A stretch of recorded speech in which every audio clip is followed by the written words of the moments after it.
OTAs have officially got underway, and we're going to cover the first day, well, the only day this week we're going to have available to the media. It'll be next week, next Thursday, during the next session that we'll be able to watch. But let's get into it. What's up, it's your boy Cintron, coming back at you with another analysis video. And to kid you not, that's my real name. Eagles practice observations, wide receiver depth concerns. First look at rookie cornerbacks Quinyon Mitchell and Cooper DeJean, and the like, man, because there's a lot of stuff to cover. Anyways, let's get into it. Quadzilla looking nice in that Philly midnight green. All right, anyways, there were some guys that weren't here. Devonta Smith, Lane Johnson, Josh Sweat, James Bradbury, and Jake Elliott. Like, some of these guys you're not worried about, like Keely Ringo, why aren't you there? You know, you get kind of concerned. He was a guy who was a holdout last year because of his contract, and then he ended up signing. But, you know, some snafu. It is what it is, but you thought he would have been there to compete. But, you know, guys have their own reasons and whatnot. But, hey, interesting. But anyways, there were replacements for this guy and this guy and this guy that, you know, you noticed. I wonder if there was anybody kicking in instead of Jake Elliott. All right, Sidney Brown, obviously out there, hasn't been cleared yet. He's doing individual drills, running, recovering from that January ACL injury they suffered in the season finale. It just sucked because he might have been a pivotal piece this year, maybe even pushing for a starting role.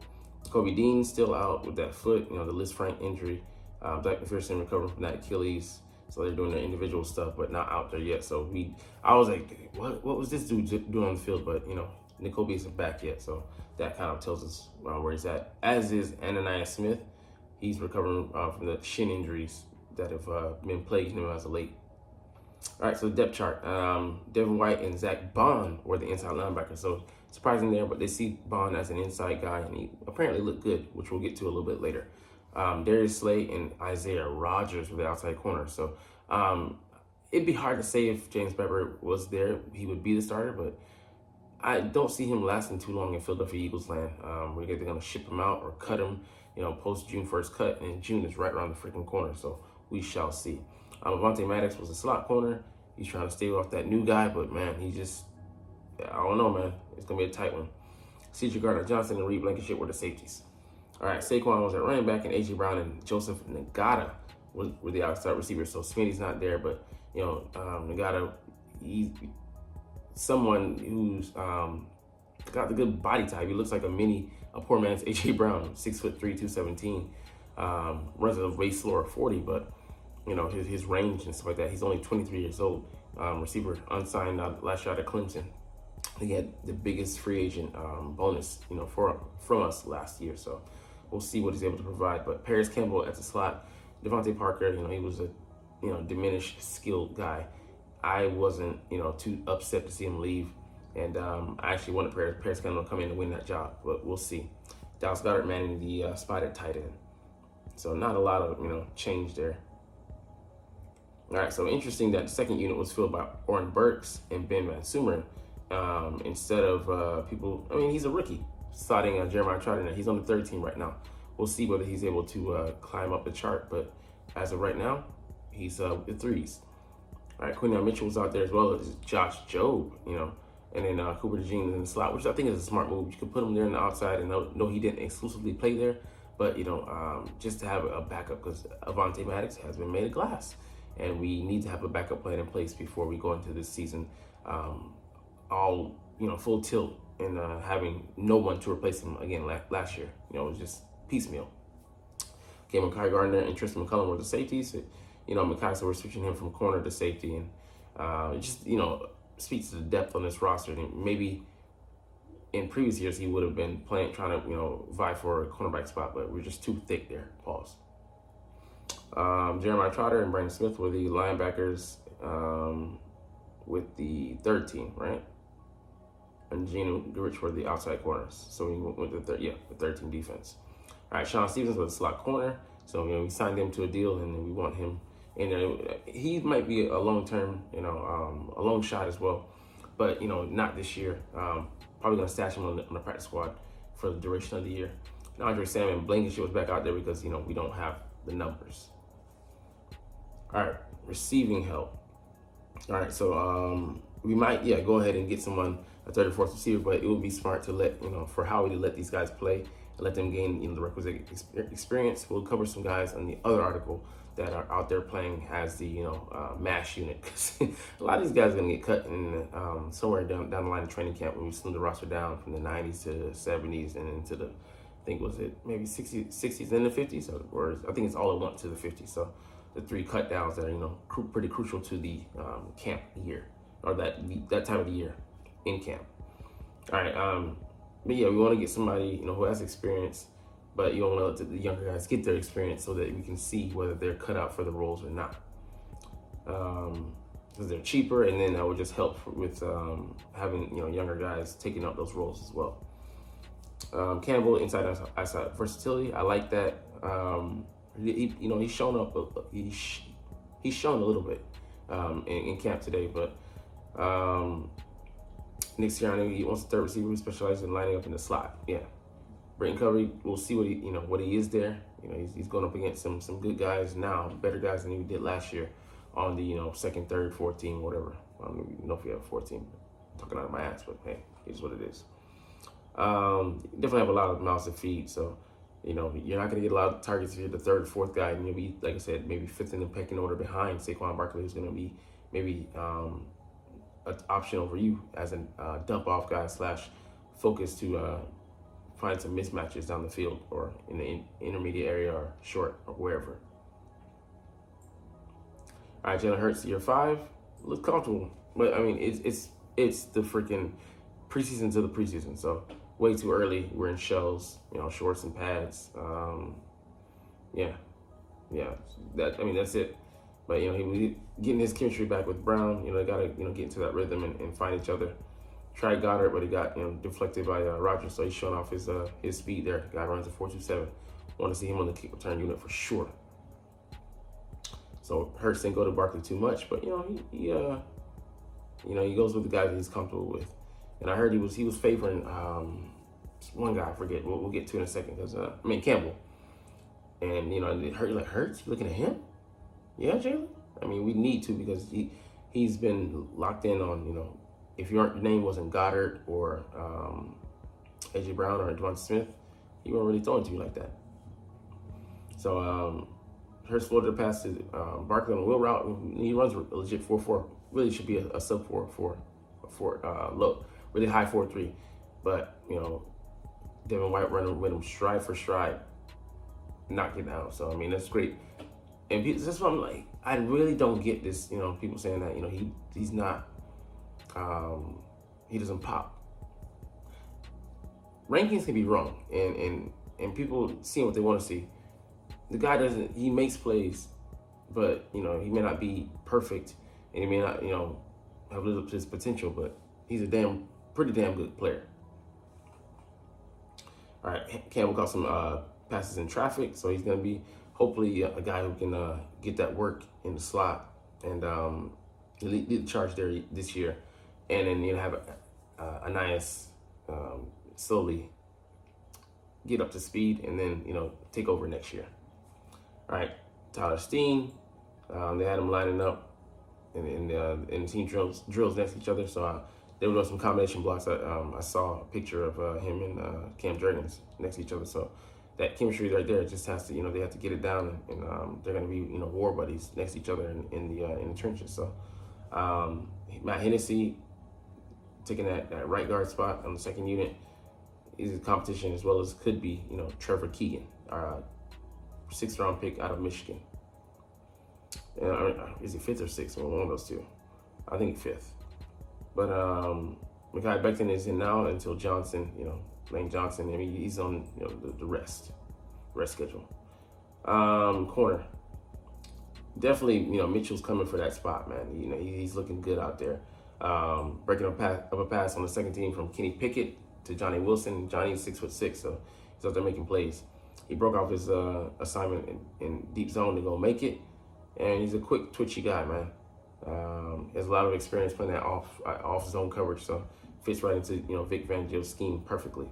Cooper DeJean, definitely Maddox's top competition, but he got some reps outside, covering Britton Covey.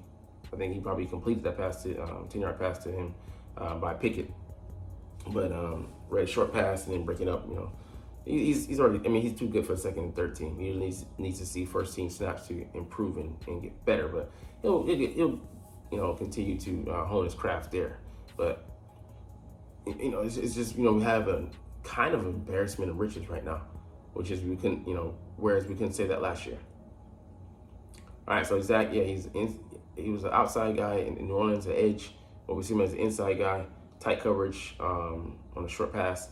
And hey, we didn't have guys that could play in zone last year and be competent.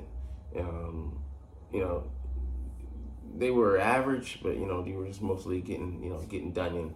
And some of that's on the coaching, but requisite skills. I know him and White have those skills to play in coverage. Maddox, the more you can do. He played some snaps at safety. He's done that before in the past 2 years ago. And our emergency guy. But the more you can do, the better, because if you're not valuable, we'll just go ahead and snip you. All right, Pickett throwing some good passes. I mean, he might have had 20 completions if, Jacob Harris, who had a kind of rough day, and Albert O weren't dropping passes. But, that's why they're on the second, third, or whatever team. Hit Campbell on a 20-yard sideline rope. Nice. I mean, he's better than, what we thought, and then the pressure's kind of off of him now that he's in Philly and the number 2 guy. But he does have some guy who can give him some competition in Tanner McKee, and he isn't ready there yet, But yeah, definitely a nice developmental piece who could probably take over next year, I would say. Will Shipley had McKee sailed him a ball through his hands when he split out wide, so the versatility there for Shipley, and he bobbled a Hurts pass in the flat, but hung on. And you saw in the other article, he was stumbling, and nobody's there like, bro, stop, get your feet up under the way he runs. And let's see, McKee's best throw was to E.J. Jenkins, the tight end, who's probably not gonna make the roster, but we'll see what you got, young man. Jordan Davis slimming down, he fits the bill in the he passed the eye test as far as it is legit. Cooper DeJean fielding punts alongside Covey, so just him and Ananias. We have some options there in the return game. Punt return and kick return, with kick return being more like an actual offensive play, the way it's designed to be laid out this year. So we got 4 more OTAs, and like I said, most likely next Thursday we'll see it. But let's move on to the practice notes, some other things that were able to be gleaned. So let's see.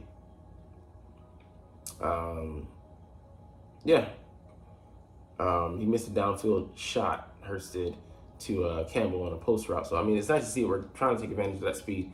And Kellen Moore is going to, have all hands on deck and try to, put them in the best roles to be successful.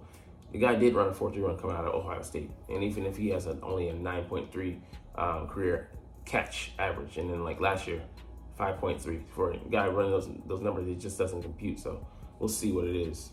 We will see. Saquon just looks different. Thick, muscular build. You can see him here. I think he's handing the ball off to Saquon. The guy just, he's stacked. And just to be that built, and then he's all lower body. And to be that fast, it's unfair. So yeah, Paris Campbell saw a lot of targets from Hurts. He beat Isaiah Rodgers, which is nice, showing he can beat, a pretty competent corner.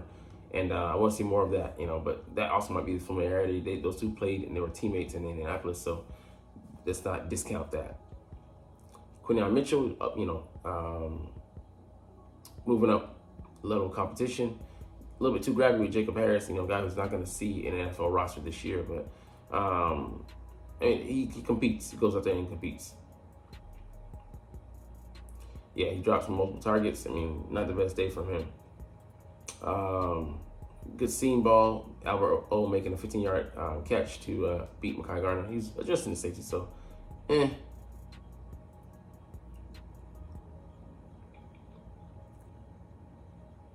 Okay, it would have been a touchdown if Kenny Gainwell didn't step out of bounds. So Kenny Pickett locking in. Kenny to Kenny. No South Park. So Isaiah Rodgers bringing up a nice pass to get Dallas Goedert. So showing that speed, like I said, you're in the 4.27. And I see Terrion Davis-Price, not looking good for him. He's fumbling in non-contact drills. Like, bruh, get your shit together, man. All right, Brandon Davis looking the part, 6'3", 241, off the ball guy. But I think he's slated to be a special team guy, special teams. So we'll see what else he's able to bring. But I'm done with someone having the potential and then not showing it outside of training camp, because you have our training camp starts and then disappear when the limelights come on. All right, yeah. So Anaya Smith was watching, but he couldn't take reps because he's still injured. But man, I'm excited though, man. This is gonna be I think it's gonna be a very good training camp, because it's gonna be competitive out there. Jobs are on the line. Even the backup positions are waging war against each other. But it'll just make us better. But we'll see how the chips fall and where they land. Anyways, you're not even watching though, but it's all good. I love talking about the freaking Philadelphia Eagles, and I love making this video. So officially, we're gonna chunk the deuces. But as always, it's fly Eagles fly, and let's motherfucking go. Like, comment, share, subscribe. Thanks for watching. Check me out at Cintron Anime, Cintron Life, or Cintron Laughs, or other social media.